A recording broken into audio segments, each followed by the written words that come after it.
Red Belt, ang mandirigmang.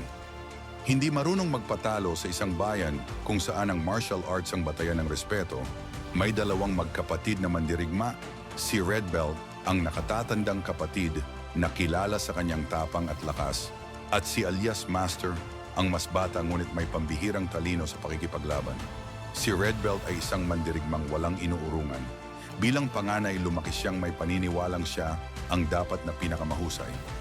Ngunit sa paglipas ng panahon, mabilis na humabol si alias Master. Hindi lang siya malakas kundi matalino rin sa bawat galaw. Dahil dito nagsimulang mabuo ang matinding inggit at galit sa puso ni Red Belt. Ang pagkakahati ng magkapatid isang araw sa isang paligsahan ng martial arts sa kanilang bayan, parehong lumaban ang magkapatid. Hindi inaasahan ni Red Belt na makakarating sa huling laban ang kanyang nakababatang kapatid.